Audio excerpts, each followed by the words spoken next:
Good evening, everybody. Welcome along to this edition of SportsView, the first of 2025.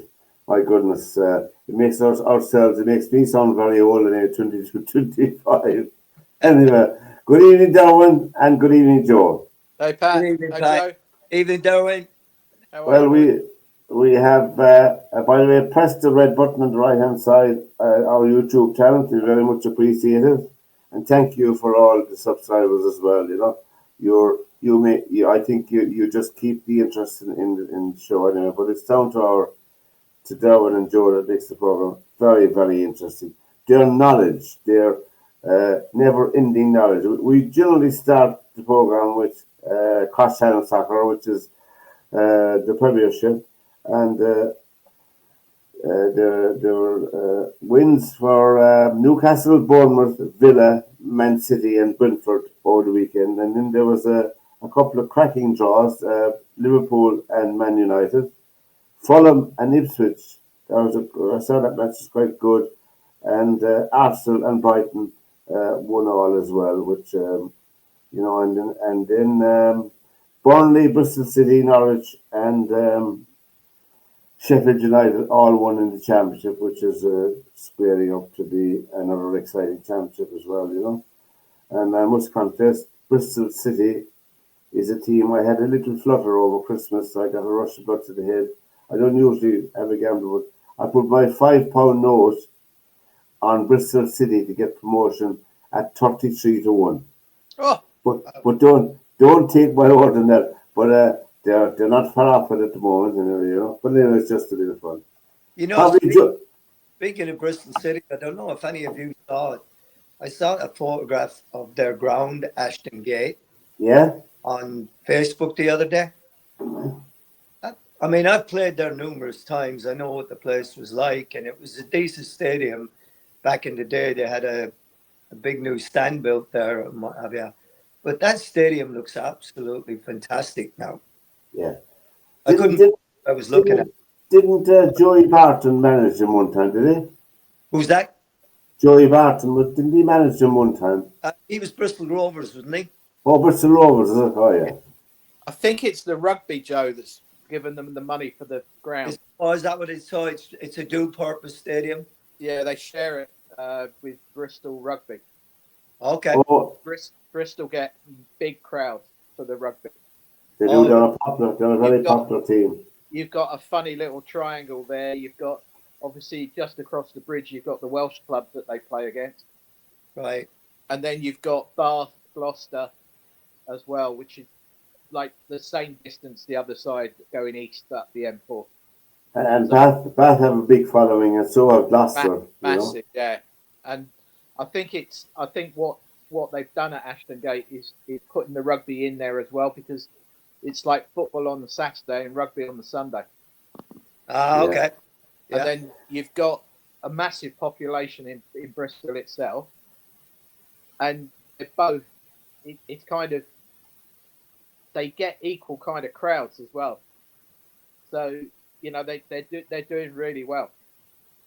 Yeah, I mean, and in the championship, where are we? Well, Leeds United are on 53 points, Burnley 52, Sheffield United on 52, Sunderland on 50, Middlesbrough on 41, West Brom 40, Blackburn on 39, and Bristol City on 33. So there are 2, 4, 6, 8. Yeah. Anyway, there we go. Anyway, the match yesterday between Liverpool and Man United, I think there were signs that Amorim seems to be getting. This is the longest period he had with the Man United players since he became manager between games, and I think that his messages seem to be getting through to the majority of the players on the field. Anyway, and I think what the team they had out yesterday played well. I thought. Joe, did you see any of the match? Oh, I did. I watched all of it. Yeah. I thought they played well. There's still a few things to be ironed out a little bit, I think, with what they've got going on. Yeah. The three centre backs that they played, I thought did a good job, did well. The biggest problem that they had was taking care of Liverpool's midfield. Yes. Liverpool at the ball, they were a little bit overwhelmed in midfield with the two wing backs and the three centre halves. So there were never Liverpool were able to pick up spaces in between. But I think that's kind of a work in progress that he's going to have to do on the training field and how to cut out those happening. But they certainly showed a way to get at Liverpool by quick guys up front like Hoyland and getting balls in behind them. Yeah, they seem to have a nice balance to the team, I think it's positive. It's more positive for United than Liverpool or Manchester. Derwynne, do you see any of it? Yeah, I watched all of it yesterday, but Yeah, I think it's a combination of everything, and it is probably one of the biggest games in the Premier League anyway. of course. I think the weather helped United as well. I think it probably equalised them a little bit because it was so horrible out there. Now we just get a word on the game yesterday from our sage on Sky. We talk about how brilliant Trent is going forward, but Trent's defending today, my goodness, it's like schoolboy stuff. To talk about him going to Real Madrid, the way he's defending, he's going to Tranmere Rovers after this. He's got to do better. Daniel? He doesn't have to move house then, does he? No words. No, he's got to do better defensively. He has to do better. that was our sage there, Roy. He always has something, some take, but I suppose he had a point in that. All right, his primary function is as a defender. On the radio last night, straight after the game, you've got Robbie Savage and Chris Sutton doing their 606 on 5 Live. Yeah. Chris Sutton was saying that if you look at the players at Liverpool who have put their hands up to want to leave, Salah is still going to be very professional. He's going to run around, do his job because he wants to score goals. Yeah. Got Virgil van Dijk, who's going to do his job because he wants to be seen as one of the best defenders in the Premier League, doesn't he? Yeah, I think there's no danger, in my opinion, of Van Dijk leaving Liverpool. He's 32, he's 33 this year, and I think he'll finish his career at Liverpool. That's my opinion. Whereas Sutton's thought that Trent Alexander has already kind of half checked out because he's too young and he's got stars in his eyes, hasn't he? Well, I mean, he wants to go over to Real Madrid, I suppose, with Jude Bellingham and the hell over there. And, I don't know, will they take him or not? Also, Liverpool have said as well, I was reading on one of the pages today, that they're open to offers for Nunes, which would mean to me that they've already, if you're going to say to people, the general, that they're open to offers, it means that they have somebody else lined up, themselves as a club. I would think so. I don't know, I don't know. I'm only guessing. I'd have to say, though, let's be very fair here. As long as we've been on this program talking, we've been talking about Trent and his inability to defend. We all know that, right? It's no surprise to anybody that he had a bad day yesterday. Yeah, right? He had a bad day passing the ball. He maybe didn't recover as well as he possibly could have or should have. But that doesn't alter the fact that he's still a very good player going forward. And for people to say that he's checking out,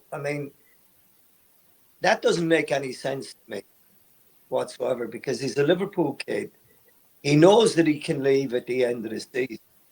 And somebody explained to me the logic in this. When somebody says, like Jamie Carragher, I think, came out and said, well, Trent told Real Madrid to make a bid for him in January. Right? If I'm in Trent Alexander's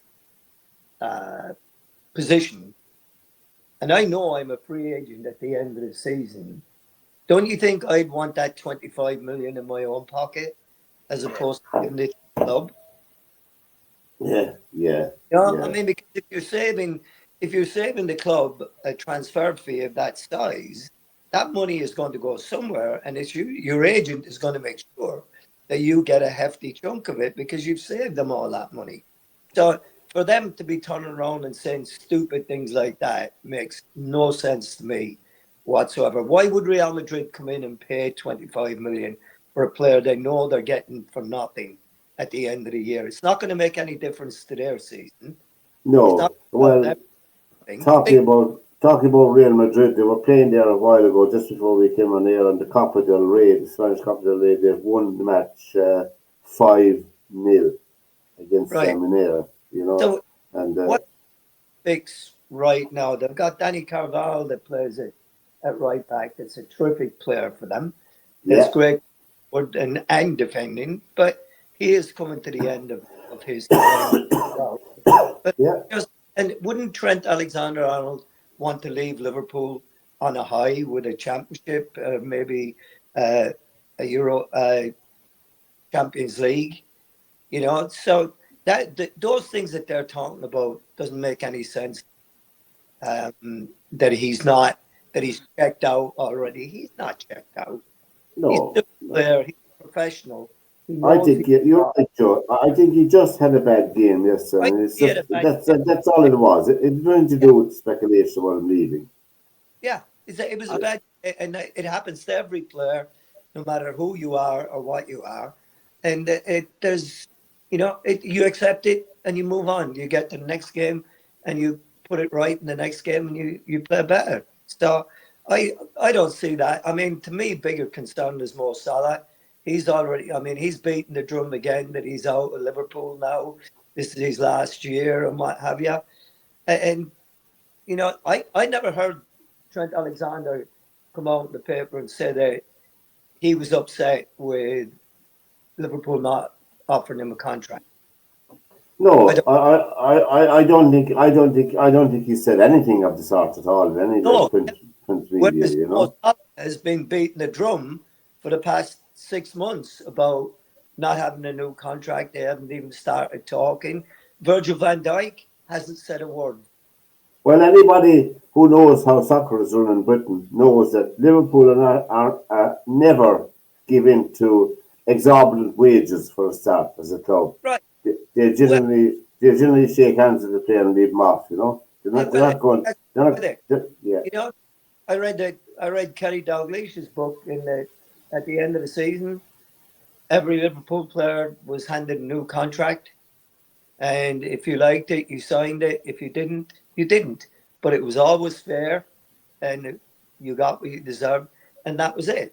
I mean, when somebody puts out that Trent Alexander-Arnold is getting 300 grand a week or something like that, they, where did he get these figures from? Well, they Who's have to say they have pay they have full- to. who's going to They, pay a fullback that is not a great defensive fullback, but is a very good attacking fullback? Who's going to pay him that much money? You pay centre forwards that kind of money. You paid 30, 40 goals a season, goal scorers that kind of yes, money. yes, you do with that potential. Now, as we're on here tonight, Monday the 6th of January, Nottingham Forest have gone 1-0 up against Wolves. They're the last Premiership game of the weekend. So there you go. If they win, as we said, they'll be joint second in the league. Who would have thought of that before the league started or began? It's Well, just I as a don't think club. you, Derwynne. Huh? I don't think I would have called it. No, you would have said mid-table, wouldn't you? At best. Yeah, at best. Yeah. Yeah. Top 10, I suppose, should give them all right, Yeah. fairness. Well, But the owner there has really big plans. I mean, he yes, brought in Edu from Arsenal. Yeah. Edu wasn't getting what he wanted at Arsenal. He wanted to be have a more expansive job, and they didn't want to give it to him. So the Greek guy brought him to Forest, and Forest now he has now got 3 clubs that he owns. That the Marinkas, is that his name? I'm not sure, Yeah. but yeah, but so he has big plans. He is going with a multi club uh, system, if you care to call it, like Man City are doing, and they're able to move players around within that system. Oh, I have you. Yeah. I mean, he's planning for the big time. He's already got plans in place to either build a new stadium or redevelop Trent Bridge. So he's got big plans in place, and he wants them to be back where they were. I mean, winning. are they? Would you say they're credible contenders to win the Premiership now? I wouldn't think that they have the horses to win the Premiership. This is not 2015 when Leicester caught everybody by surprise. Yeah. You know, there's I don't think that's going to happen again in our lifetime or in a very long time. There's a clamour in the English media today that Delap should be considered for the English team, you know, from Ipswich, because he's a big, strong, skillful player as well, you know. And but again, he's only been in the Premier League for a few months, so you got to give him a little bit of time. He's another one of those guys from the Man City academy that they let go. Yeah, and Man City, of course, had a good win over the weekend. Yeah, and they're 12 points off Liverpool are on top with 46 points. Arsenal have 40, and Forest are winning, so they'll probably move up to 40 as well. Chelsea have 36, Newcastle have 35, Man City 34, Bournemouth 33, Villa 32. Man United are down in the same position they were in 14th now with 23 points. So if Harry Maguire scored, they'd have 2 more, but there you go. They'd have only moved up another 1 more in the league, you know. But still, there you go. That's how it is. But Robbie Keane, you remember Robbie Keane, the highest goal scorer for the Republic of Ireland. He's the new manager of one of the top teams in Hungary. Ferencváros, they're second in their league, and they're 16th. They stand 16th at the moment in the Europa League. So that's a good job for him, you know. He was with Hapoel Tel Aviv, but he got an awful lot of unfair criticism here in the press in Ireland. I don't know where else, you know, and about some shots out of people. But he did very well in Israel.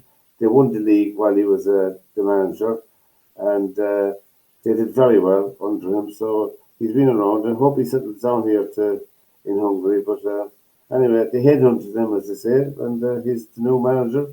So that's another league we'll have to keep an eye on, the Hungarian League, Premier League. Well, that's a great job. I mean, that's a great job for him. That Ferencváros got they're great top team in Hungary. So that is.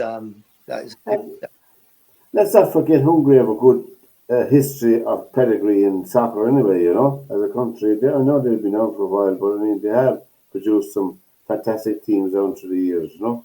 But, yes, yeah. And a lot of those outstanding players from Hungary played with Real Madrid as well, of course. Of course they did, yeah. Puskas, was it Puskas?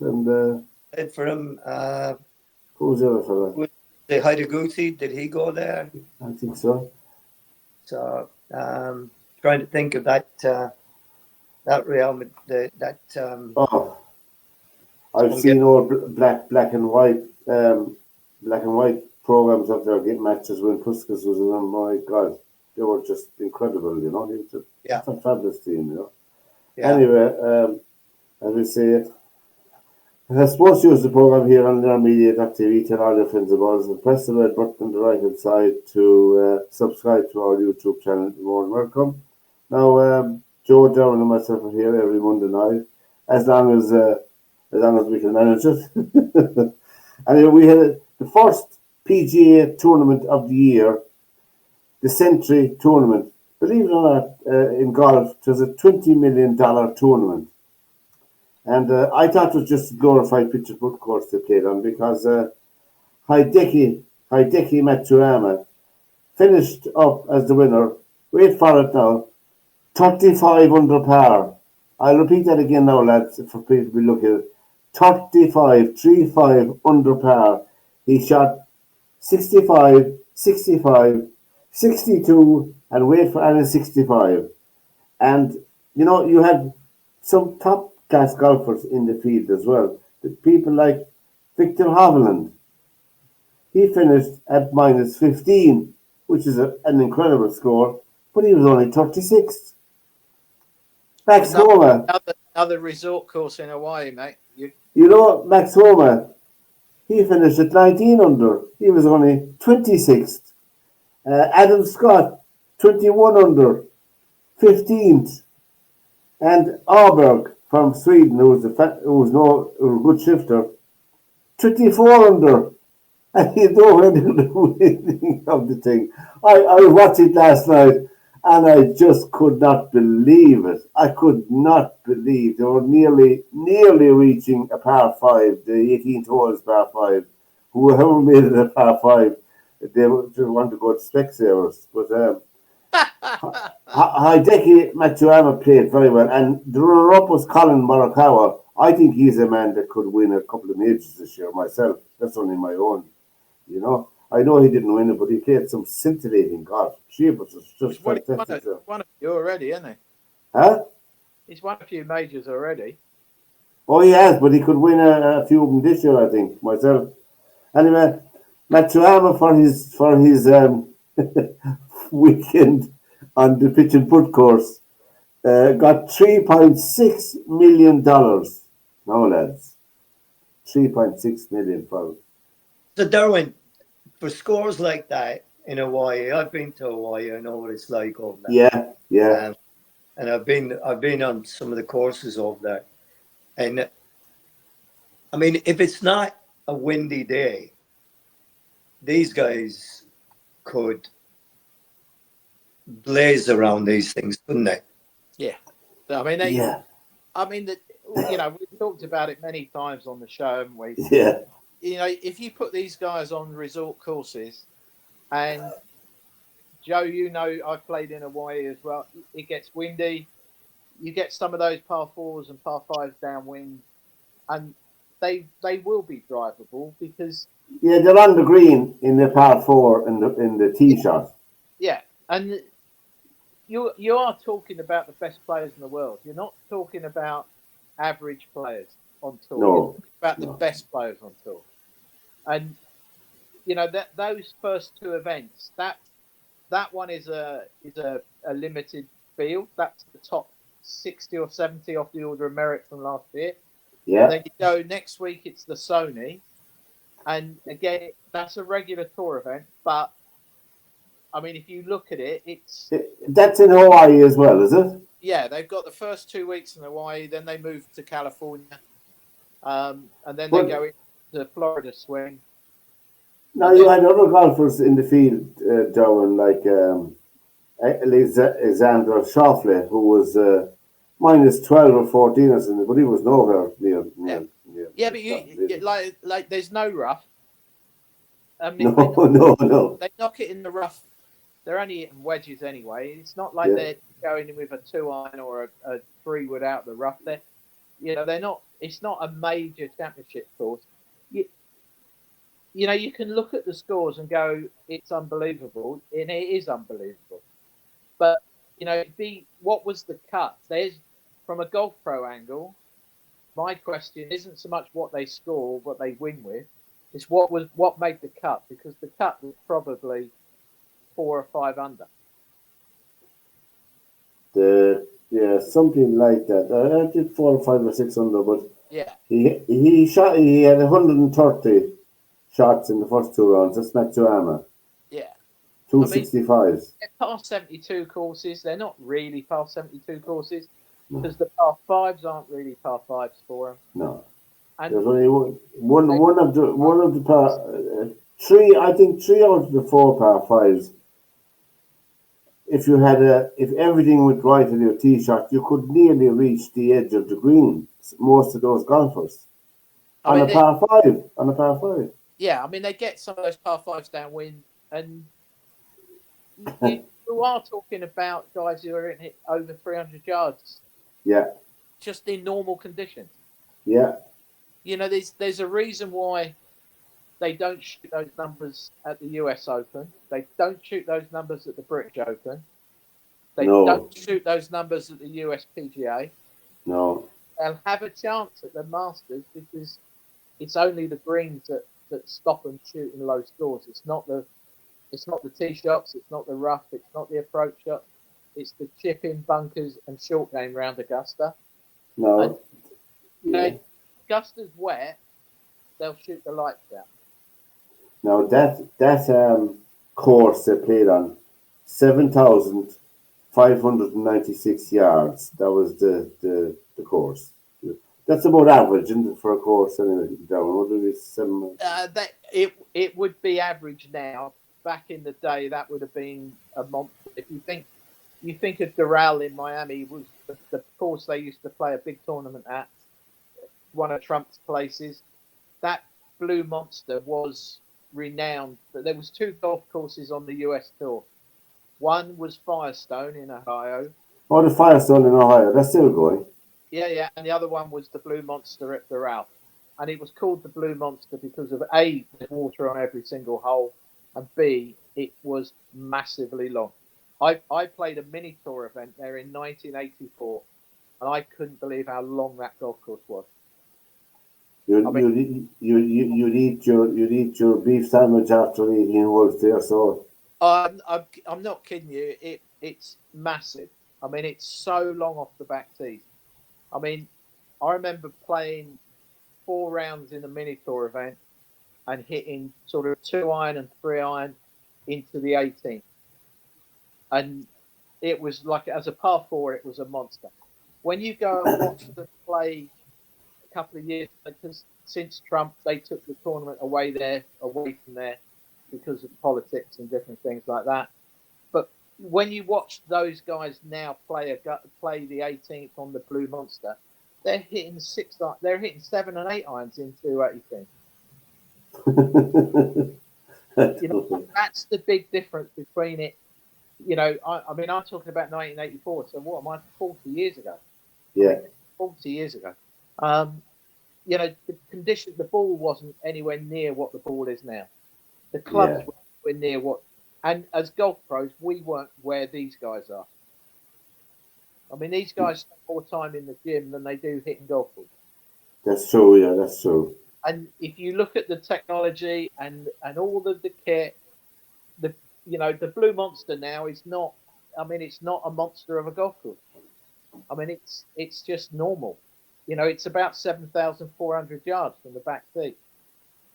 You know, if you think about Wentworth back in the 50s, that was measuring 6,600 yards from the back tees. That was known as just a killer. I mean, that was huge. How long is that golf course? Now, it's one of the shortest courses in Europe. It is Woodport. That's true.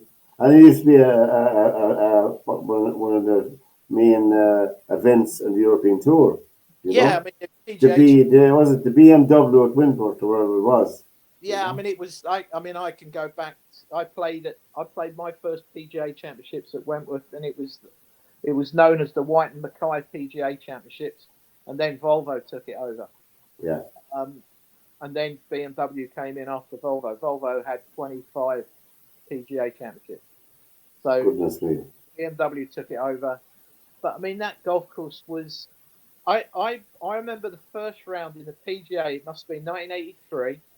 I remember absolutely hitting a great drive off the first tee, and I hit that first green with a 3-wood.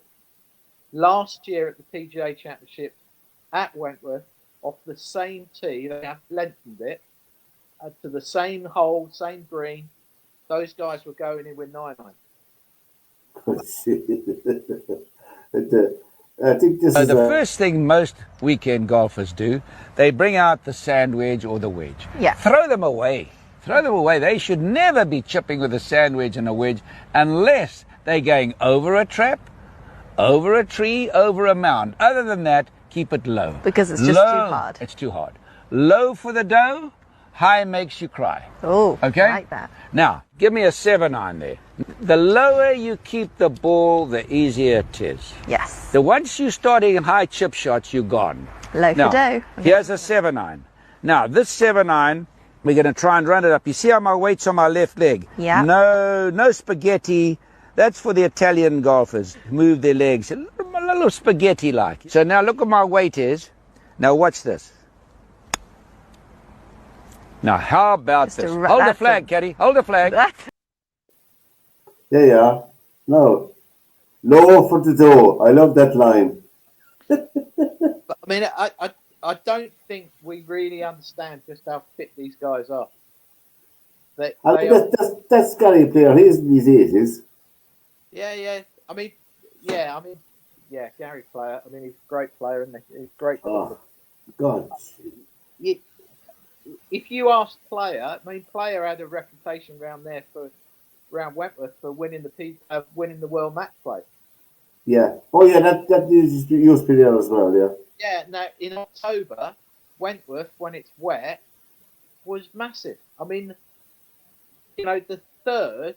I stood last year behind the third green, and I remember I must have played 7 or 8 PGA championships.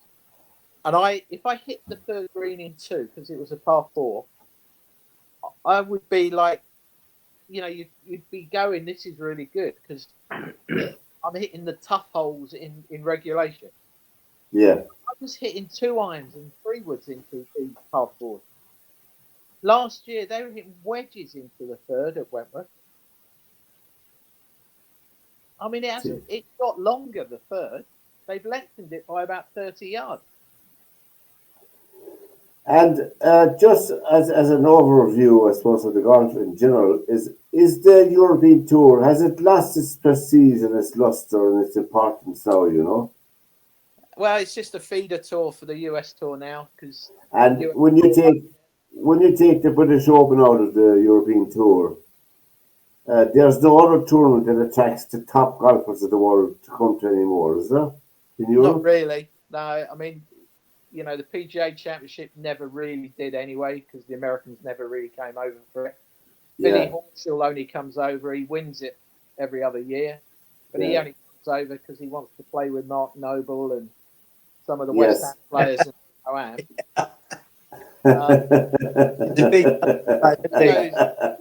They look after him and all the rest. Yeah.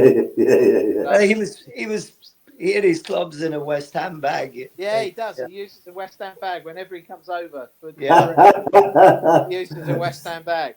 I mean, he's a massive Irons fan. Yeah, he's massive West Ham Hammers. What Gary Player was saying there, though, about the 7-iron, right? Back when I was playing golf in England, a friend of mine introduced me to the Texas wedge. Yeah. So, which I always found to be a really comfortable club around the green kind of thing. And I don't know if it's correct or not, but the conventional wisdom at the time was that however high you chipped a 7-iron, that's how far it would run. Yeah, that's pretty much half and half would be the equation. And talking about Gary Player there, wasn't he one of the first professional golfers to be a keep fit fanatic? Yeah, total keep fit fanatic, yeah. Yeah, I mean, he was the first one to kind of spend time working out. Yes. If you looked at that great triumvirate, as in Arnold Palmer, Jack Nicklaus, and Player, back in the 50s and 60s, I mean, Player was fit. Palmer smoked and drank like there was no tomorrow, and Jack Nicklaus was chubby and overweight. Yeah. And he was the only one that really got into fitness. And Player saw that angle to it way before everybody else did. That's interesting, yeah. And probably one of the fittest golfers today now. I've seen him a few times. is Bernard Langer. You know? Yeah, I mean, Langer's. I mean, I've told you the story. Langer was sponsored by Bogner when he first went out on the European tour. Yeah. He then started doing really well for himself and started getting sponsored by Hugo Boss for his clothing. And now on the seniors tour, he's gone back to Bogner, and he's the same waist size as he was when he was 22. That's right, yeah. Yeah, 40 years. You know, you sit there and kind of go, well, okay, that's amazing, isn't it? Yeah, when I go buy new pants, so I have to hold my breath in to see the same waistline. Find those hipsters out of your wardrobe when you were 22. And come home and use the scissors to put in an extra hole into for the butt. But anyway, Shinsuke over the weekend, of course, we had, well, the last 2 weeks, really, we had the World Darts going on, the PDC World Darts, which they had a debate over the weekend. And but Luke Littler, only, people must remember, he only came on the scene last year and he went all the way to the final, where Luke Humphreys beat him in the final. This year, he went one better, and he absolutely destroyed Van Gerwen in the final 7-3. And I mean, he really did destroy Van Gerwen, you know. And I mean, I thought, did anyone really see the final? Yeah, I mean, over I here, I mean, over that Christmas and New Year period, darts is massive.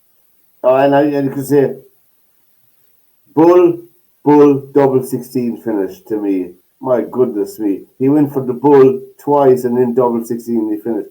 I mean, I mean, that takes some nerve, because obviously if you miss the bull, it's only 25 and you're snookered then again. You know, but, That one of the commentators on Sky, I think he's Canadian, and he's worked it out now from the whole last 2 years of watching Luke Littler, that Luke Littler will actually be really unconventional with the numbers to get to the double, whereas normally they'll always go for this one, and that one. Yeah. He goes the complete opposite way because he wants to try and go finish on double 20, but he'll always go low on the double 20 because his favourite double is double 10. It is, yeah, over on the right hand side of the board as we look at it. The treble is to get him in position to go for the double 20, and then he'll go low on the double 20. If he gets it, he gets it, but it sneaks in off the wire, sort of thing. But if he misses it, it's not a problem because he goes straight to his favourite double of double 10. And if you watched it in that final, then in fact all the matches, the amount of times he's just under the wire on the double 20 and then just nails it in the double 10, it's like... Yeah. But they were saying that if you watch Van Gerwen Price, all the Peter Wright, all the other big names, that when they miss, they want 2 darts for that double to win. And if they miss it, there's a hesitation, and then or if they go low on the 20, for argument's sake, there's a hesitation. Whereas what they're saying about Littler is that there is no hesitation. His pace of throwing barely changes because he's half expecting to go low and miss it, go straight to double 10. Yeah, and he won't be 18 till the end of this month. That's Luke Littler, you know, and he won 7 or 8 competitions during the year as well in the run up to the World Championships as well all over Europe, because that's as you travel the world now, you know, the Far East, it's actually getting pretty big in the Far East, Australia. Simon Whitlock put him on the frame there in Australia himself, you know. They're getting big in America too, Joe. Yeah. They go into Vegas, don't they, to play one of the events? Oh, they do, yeah. Las Vegas, Vegas, yeah. They have a huge tournament there in Las Vegas. But I mean, £500,000 for the winner was a lot of money. Plus, they reckon you'll make twice that much in endorsements and appearances and all for your year as world champion. You know? Where he went to an academy up in, I think it's Warrington. Yeah. Where he grew up, and he used to go to a darts academy up there. last year when he reached the final, he went back 2 days later to the academy where there's hundreds of like little kids playing darts on literally 3 or 4 nights a week, and learning how to get the right numbers, and they're using it in school over here now, in the maths lessons. That they use darts as an example because kids look at Littler and go, well, darts is an option of sport, but they're doing it for the maths in the lessons because it's teaching them about subtraction and multiplication and That's right. thing. But last year, when he reached a couple of days after the final, he went back to that academy totally unannounced, and there was something stupid like 80 kids in there that night, and he brought a big box with him, and he gave darts away from his sponsors to all the kids. Oh yeah. I hope when he's at home, he literally goes there some nights and just practices with the little kids, like 9-year-olds. Well, I think he's nervous. I thought that finish to me was the highlight of my watching the darts, anyway, But I thought there were some fantastic games apart from Luke Littler. There was some fantastic games. I thought Gavin Price's win in the sudden death was a very good game of darts, as well. I thought I was disappointed that Doug Humphreys was knocked out. I thought he might go all the way to the final, but he didn't. I mean, it's fascinating to watch it because he made Van Gerwen look out of sorts, didn't he? Van Gerwen was, he went 4-0 up. Luke Littler 4-0 up in the final, and to me, that was it. Really, Van Gerwen. He's too good. You can't give him that much a head start, can you? No, I mean, Van Gerwen needed to go 2 or 3-0 up to have a chance in the final. Even though a lot of my friends around me here in Shannon had Van Gerwen back to win the final, at the start of the tournament. But I thought if Littler produced some of the form he produced last year, that he would be capable of beating anybody. He has the fearlessness of youth on his side. Of being this every 3 darts he knows he's going to do something special. And I think obviously he's a long ways to go before he approaches Phil the Power Taylor. Phil Taylor, who I suppose modernised the game of darts and made it sexy as a sport, as a visual thing to look at. Taylor did an awful for the game. I didn't think I'd live long enough to hear the words sexy and Phil Taylor in the same sentence. What about you? The game I'm talking about now, but of course you had. Remember Bobby George? Do you remember Bobby George? Yeah. He was a great character. Bobby Dancer, wasn't it? Yeah, Chris Lazarenko. I used to watching him. Yeah. And Ricky Ward as well. Like this. 2 years ago, when I was playing for Grimsby. Yeah. Great friend of mine who just passed away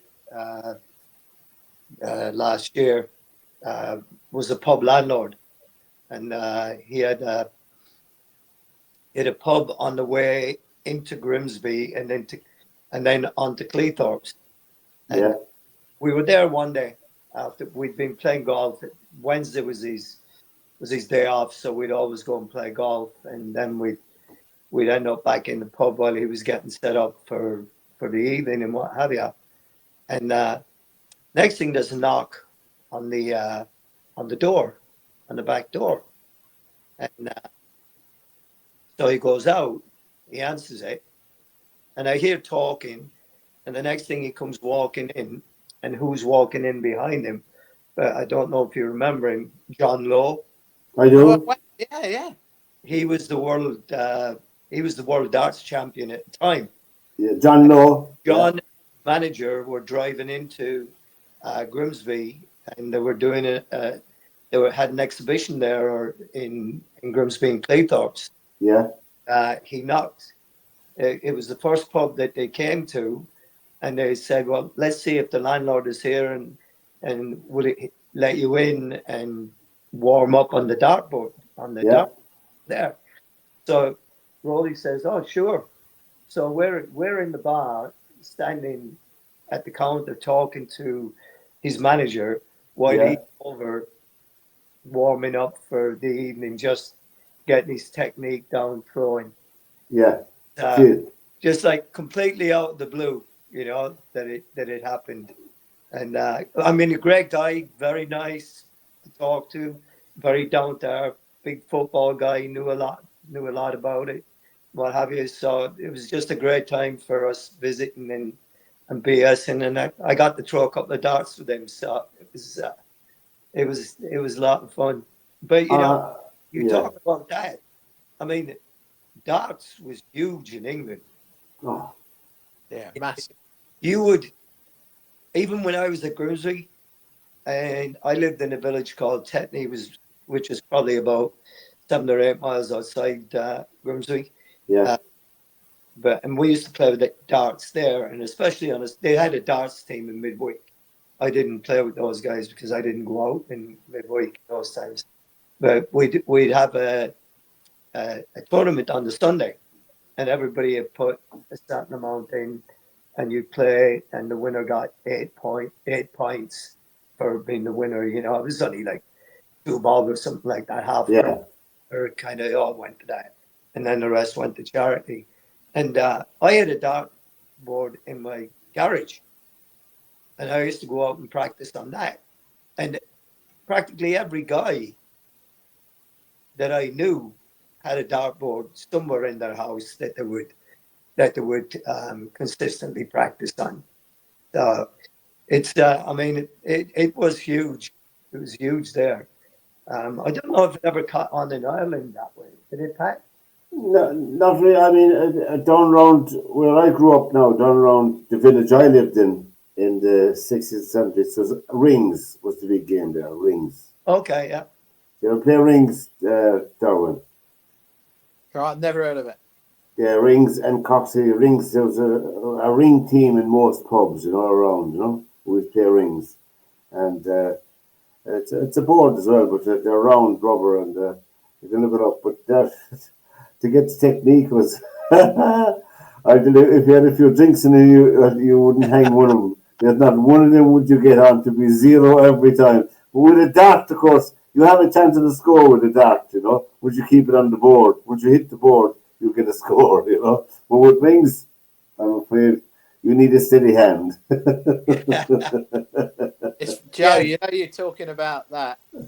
Not changing the subject, but I mean, the alley pally now has been converted into a snooker hall this week because it's the British Masters.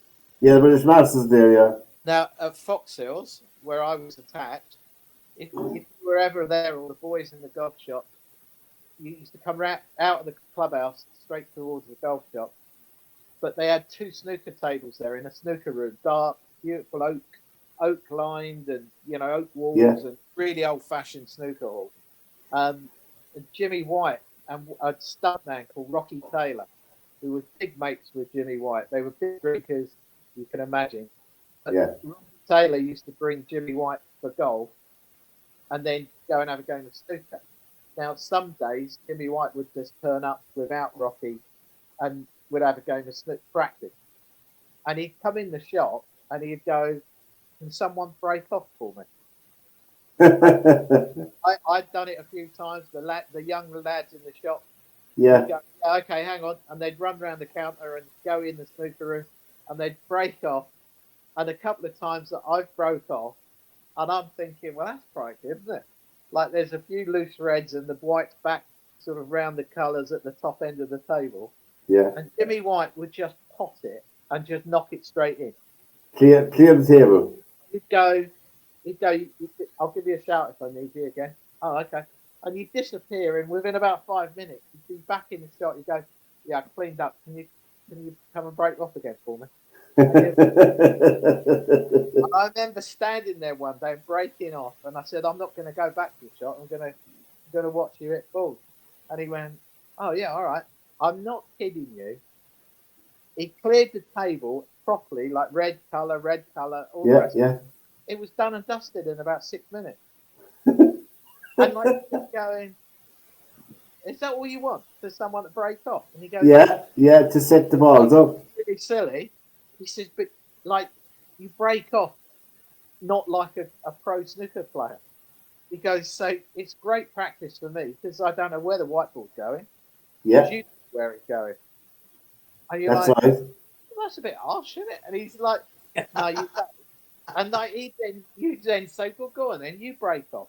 But where are you going to put it? And he'd go, I'm going to nestle it right up behind the brown. And you'd go, when you say right up behind the brown, what do you mean? Oh, it's going to kiss the brown. It's going to be right behind it. You won't have any chance of seeing the red. And he'd break off and he'd do exactly what he said. Go, how'd you do that? And then Jimmy White is a genius of a player, you know.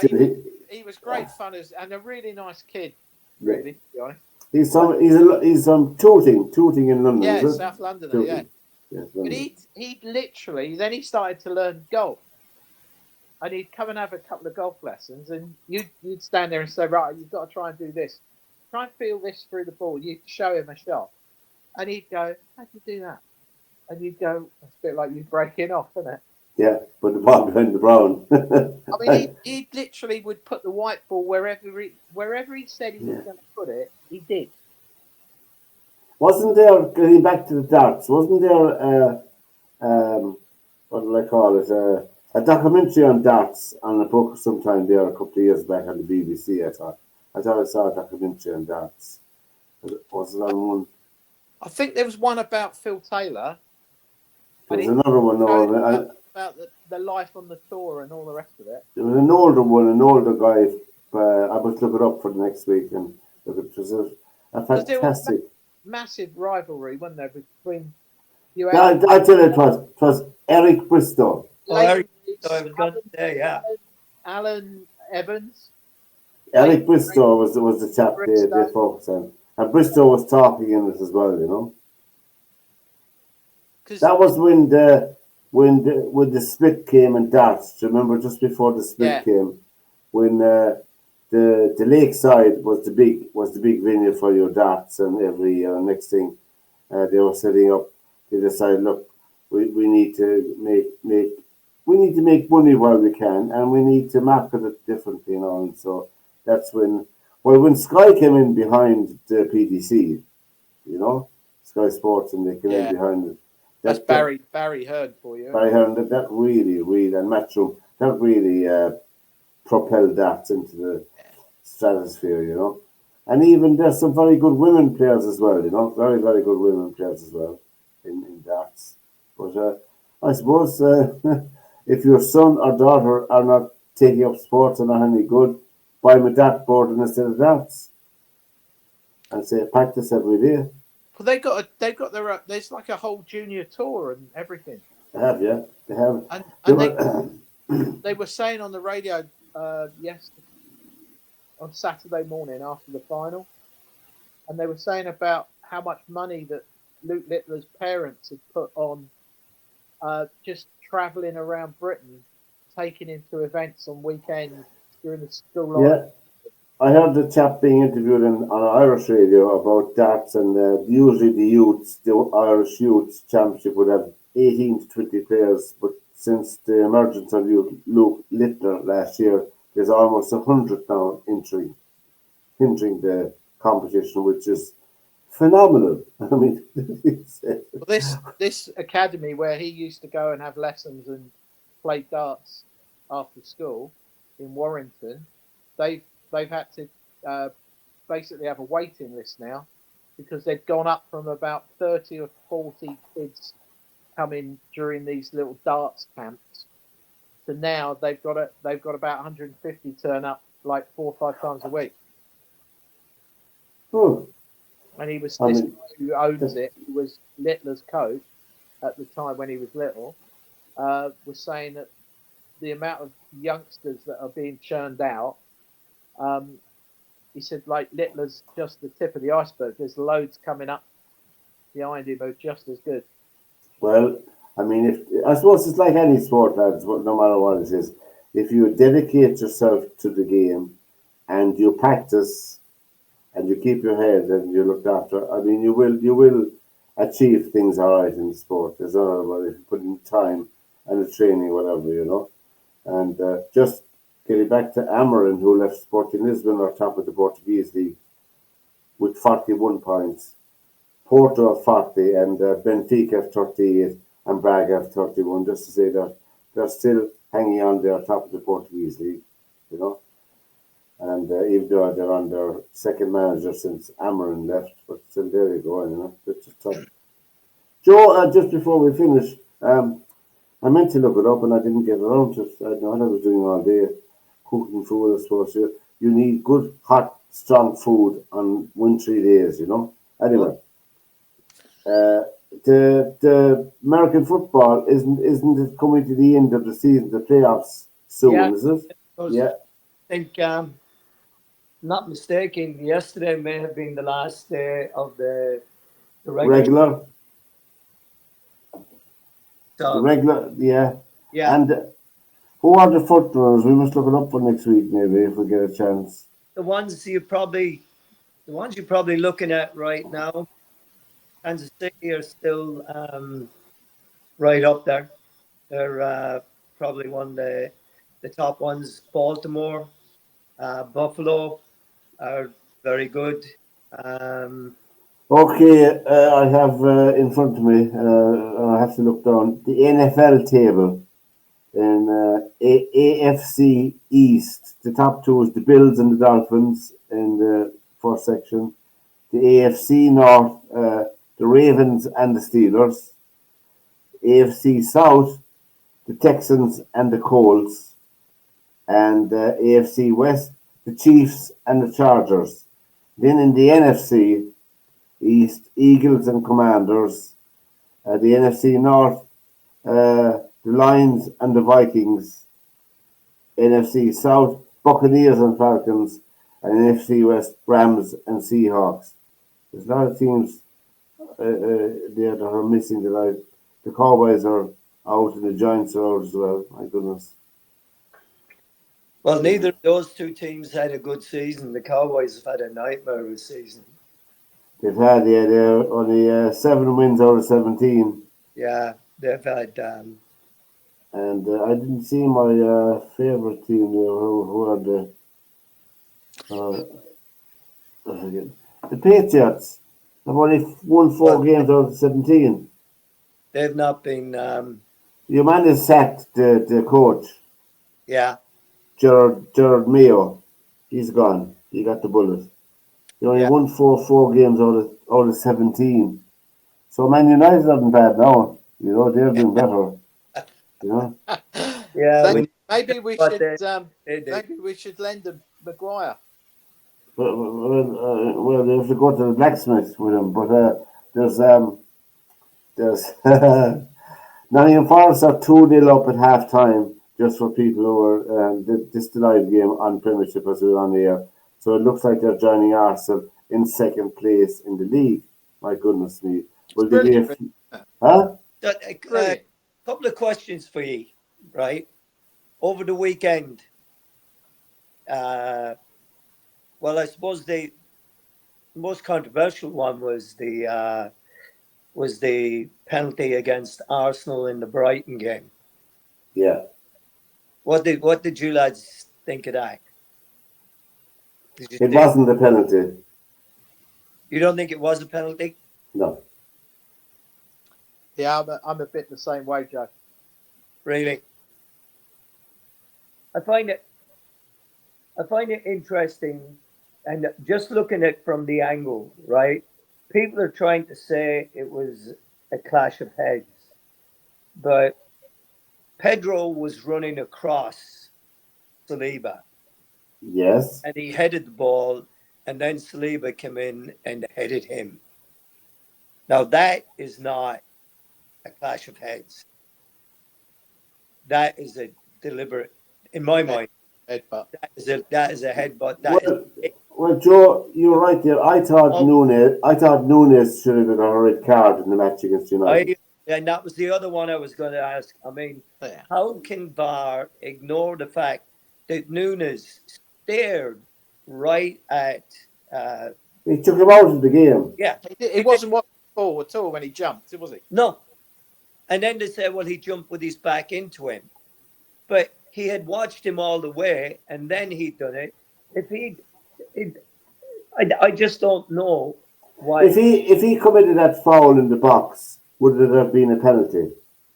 Probably would have been, yeah. If a defender did that in the box to a centre forward, it would have been a penalty, yeah. It would, of course. And why isn't it a foul out the field? It's ridiculous to carry on, you know. He got the foul for it, and he got a yellow card. But to me, that was premeditated, and that was a deliberate attempt to hurt somebody.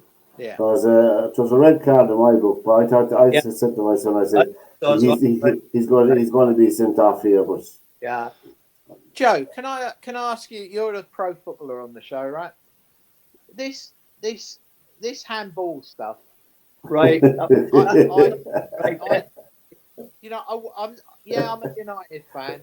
Again, I can't believe that was a penalty yesterday, because that ball was coming at him at such a speed, and he was trying. It half hit him on the chest and then went to his arm, and they're saying that he was jumping and his arm is in the air. Well, I've noticed a long jumper. Yeah, he wasn't jumping. Start, right? I don't think. And I think what happened was the ball deflected. The guy headed it, and as he was going for it, the ball just deflected and hit him on the hand. Now, so you go to the next one that's there, and Postecoglou is going mad about it. Yes. In the Newcastle game, the Joe Linton or whoever it was is bending his knees. His hands are practically on the ground, and the ball hits him on the hand. Can someone explain to me how that is your hands in a natural position? Yeah. So that doesn't make any sense to me either. He's made himself bigger by going down, and his hands are palms out, and he stops the ball. He's not a goalkeeper. No. So all of a sudden, it's okay. It's not okay for your hand to be out here, right? And it hits your hand and it's a penalty. But down here, you can stop it with your hand anytime. You know, it's just. And you know what I can't understand? The player lying down behind the wall. What's that about? Well, there was somebody scored with a shot under the wall one time because the wall was jumping. It anticipated, yeah, I know. Yeah, and that's it. But if the ball going in under the wall hits that player on the hand, is it a penalty? It should be. Well, there you go. So what's the point in lying down there? You know, it's not understandable. Well, if you watch them, they have their hands behind their backs, or whichever way their body is facing, their hands are away from the ball. You know, so they can't touch it. So yeah, but it's just. I mean, now we're going around and we're legislating for where players' hands are. Right? If the referee and the linesman does not wait for a penalty, then it's not a penalty. That's well, and there you go. I mean, I don't know how you can try and refine all these laws of the game to fit into what you want them to be. It's either a handball or it's not a handball. And you know what drives me mad? Completely mad. I just get disgusted at it. A team is attacking, and a fantastic move. They catch out the other team, they score a goal, and they're way in the front. VAR didn't check. There might have been a foul on the build-up to the goal. That to me is ridiculous. If there was a foul on the build-up to the goal, it's up to the referee and the two linesmen to get that foul done. If they don't see it, that's a good goal. But VAR, I think it's ruining the game. It is a bit. I mean, there are some things that are ruining the game. I mean, the thing that's happening now is that when a team is attacking, the attack breaks down, and the other team's counter-attacking, and they immediately foul them. Yeah. So you've denied now the opposition a chance to counter-attack you, and the worst thing that happens is that you get a yellow card for it. Yeah, Yeah. and that's deliberate pro foul, isn't it? Yes, it is. You know, that's It is. intentional. That isn't. I'm just too slow and I've got to grab him. Yeah, That's intentional, isn't it? yeah. I'm telling you, you fix these things very quickly by giving a guy a red card for doing it. Well, Robertson yesterday had Manchester United player by the hand. He had him by the hand, caught him for a good half a minute before the referee ever blew the whistle, and that drives players mad. I know I would have absolutely nailed him if he did it to me on the pitch, you know. Yeah. And Robertson then, when he was pulled, went over giving out to the referee for giving a foul against him. I'd have given him a red card on the spot. I'm telling you, I watched it yesterday. There were penalties in games yesterday. I don't know if you watched all of them, but there was penalties in the Fulham game. Yeah. And They got two penalties. Right? And their guys are going, no. Then it shows you the replay. They've kicked his foot out from under him. And then the Ipswich guy has gone, no. And as the guy is beating him and running away from him, he's drawn his studs down the back of his calf. Harry Maguire tackled Salah yesterday. He got all of the ball and cleared it. And the referee gave a free against him. And the yellow card.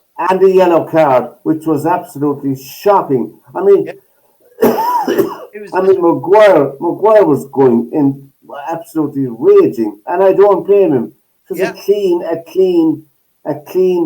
cleanest tackle you could ever see, you know. And it was fair, and they could have scored from that. Yes, you know, it's just absolutely ridiculous. What did they be looking at? I thought VAR was created to basically tidy up where referees weren't sure. Right. Now you've got VAR contacting the referee saying you've missed something, that was a penalty. Yeah. And yesterday he didn't give that penalty for handball. That's true. On the pitch did not give handball. No. And in fact waved play on. Yeah. And next thing you know, you can see him go like this, holding his earpiece. Yeah. And next thing you know, oh, stop, hold on a minute. And he's listening. Oh, right, okay. And your VAR are refereeing the referees. Yeah. That's not their function. No. I thought it originally was about offside decisions, really. And where there was a clear mistake was made. Right. Now, it's strange how VAR doesn't pick Well, up the play. one of the strangest things to me was that the court case against Man City is over now. The FA said they published the list of charges against them, you know, and now they're studying the findings, studying them again. I mean, if that team was Luton Town or Bradford City or Leicester City, or Everton, they'd be docked 12 or 14 points, and that would be the end of it. Right. Do you remember a couple of weeks ago, probably a month or so ago, where Kyle Walker pretended he got hit in the face by a flaming arm? Yeah. And the actual hand brushed his chest. Yeah. Then he went to the ground like a sack of potatoes. Yeah. Holding his face and rolling around on the ground. Why isn't VAR going, he's play acting, book him, send him off, whatever? No, that's Man City. He's a Man City player. Because better use of VAR than some of the things it's pulling up on. Whatever happened to what used to be in the old days ungentlemanly conduct, now termed unsporting conduct. Yeah. Right? Isn't that unsporting? when somebody goes down, flats themselves, when they get supposedly hit in the face, really in their chest or their shoulder. Kyle Walker wouldn't last 5 minutes in Croke So Park. there's, No, the final so day. there's two parts to that comment I've just made. Yeah. VAR didn't go, referee, go and have a look on the screen because he got hit in the chest. He didn't get hit on the face. Go and book him. But also, if he got hit in the face and the referee blows up and goes, oh, he's been hit in the face, why didn't he go off for a head injury check? That's exactly right, yeah. Well, Kyle Walker, anyway, is a forlorn figure now in that Man City team. He's I lost know, his. but to me, it's just like it's farcical when you watch some of it. I mean, the last few weeks watching the football, there's penalties given when a ball is being hit at someone who's 3 yards away, and I don't care how fast your reactions are. Some of those shots are going at you at such a speed, and if it hits your arm, I can't believe how some of these are given as handball, because it's not like, I always thought the ruling, Joe, was hand to ball, Right. not ball against my arm. We forgot to mention as well tonight, my old stamping ground. I worked in London, Loftus Road. There's QPR and Luton Town are in action there in the championship, and it's 1-1. QPR and Luton Town there. Ross Barkley seemed to have got a new lease of life, lads, with Villa. Is it Villa he's with? Who's he playing? Ross Barkley. Who's he playing with? Villa? Is that Aston Villa he's playing with? Yeah, he's with Villa, isn't he? Yeah. Who's that? Yeah. Ross Barkley. He Yes, played dear. well. Yeah. Yeah, he played well with Villa. I saw him playing. And anyway, there you go. 2-0 to Nottingham Forest after an hour. And they're heading into joint second place with Arsenal. So there you go. We've come to the end of the first edition of SportsView for 2025. And thanks to Joe and Derwynne for their time again and their acute knowledge of all things sporting. And don't forget to press the red button on the right hand side to subscribe to our channel on their media. And we'll be back again next Monday night with more delights, more sporting delights for your consideration. So from all the gang here, take care, lads, and have a good week. See you, boys. Bye-bye. Bye now.